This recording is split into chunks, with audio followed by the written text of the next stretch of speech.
안녕하십니까, 알림이 황희두입니다. 어제는 너무 황당하고 기가 찬 소식들이 쏟아진 하루였습니다. 법원에선 결국 곽상도 50억 뇌물죄를 무죄 선고했죠. 정치자금법 위반 혐의로 유죄 판단해서 벌금 800만 원을 매겼다고 하지만 가장 중요했던 아들 퇴직금 50억 관련해선 무죄를 선고한 겁니다. 이준철 부장판사라고 하고요. 심지어 김만배 씨는 무죄, 남욱 씨는 벌금형을 선고받았다고 합니다. 이러니 말 그대로 난리가 날 수밖에 없었는데요. 이재명 대표와 조국 전 장관을 향한 공격처럼 최소한 똑같이 균형을 맞췄다면 지금 이런 결과가 나왔을까? 검찰의 공소장도 말도 안 됐다는 지적도 이어지고 있는데요. 이거 전 국민이 들고 일어나야 되는 거 아니냐, 이런 반응들이 나오고 있습니다. 이런 와중에 곽상도 씨는 염치 없이 뇌물 무죄는 당연하다, 검찰은 정치 보복도 정도껏 해라, 자긴 어느 정도 결과를 예상했다, 이런 얘기를 하고 있습니다. 저렇게 무죄를 받고 난 후 법정 분위기가 급변했다고 하는데요. 곽상도 씨는 변호인단과 웃으며 인사까지 나눴다 하고요. 정말 치가 떨리지 않습니까?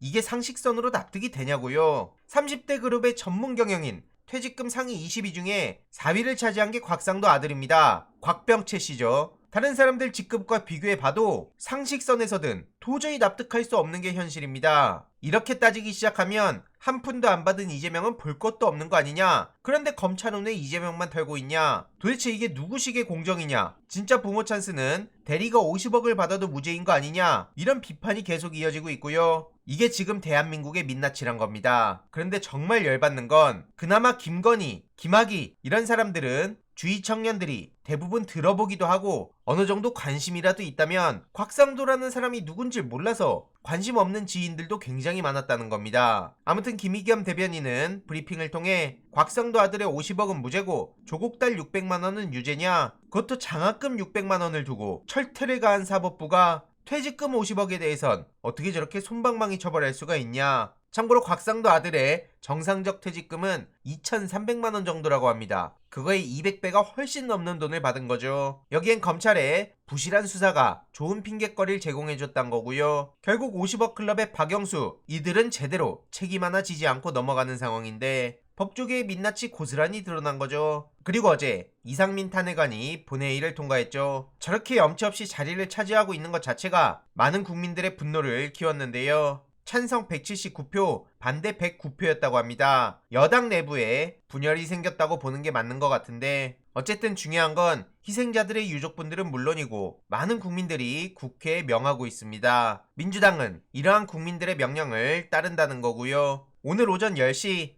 법사위원장이 헌재에 의결서를 제출한다고 합니다. 그런데 이 와중에 기가 막힌 건 바로 언론인데요. 이재명 방탄 타령하면서 자충수가 될 거다, 이런 얘기를 하거나 협치는 물 건너갔다, 대치만 남았다, 민생은 안중에도 없이 결국 이상민 탄핵이 가결됐다, 한마디로 여야가 지금 힘을 합쳐도 모자랄 마당에 이상민 탄핵 같은 거나 하고 있냐, 이런 얘긴데 12구 참사에 대해서 그 누구도 책임 안 지고 넘어가면 민생이 챙겨지는 겁니까? 개념 밥 말아먹었습니까? 저런 것들이 언론이라고 하고 있으니 언론에 대한 불신만 커지는 겁니다. 대통령실은 의회주의 포기라고 얘기했죠. 이게 의회주의 포기입니까? 그래서 어제 저도 이런 글을 남긴 겁니다. 이럴 때만 의회 타령하지 말라고요. 이렇게 민생 챙기자는 이재명 대표 제안 전부 다 모른 척하고 대놓고 짓밟고 그저 야당 탄압만 하고 있는 게 현실인데 도대체 대통령실이 말한 의회주의는 뭡니까? 윤석열 대통령이 전당대회에 깊숙이 개입하는 게 의회주의입니까? 결국 검찰은 이재명 대표의 주말 출석 요구도 대놓고 무시해서 금요일에 출석하기로 한 상황이죠. 어쨌든 중요한 건 민주당 내부의 기류 변화라는 건데요. 이재명 대표의 전공법이 통했나, 이런 반응들이 나오고 있습니다. 최근 검찰 출석이 잦아지면서 당내에선 이제는 대정부 투쟁 동력으로 흐름이 바뀌고 있다는 거고요. 변화 기류가 감지되고 있다는 얘기가 서서히 나오기 시작한 겁니다. 의심하던 당원, 의원들도 이렇게까지 탈탈 터는데 검찰이 아무런 증거를 제시 못하자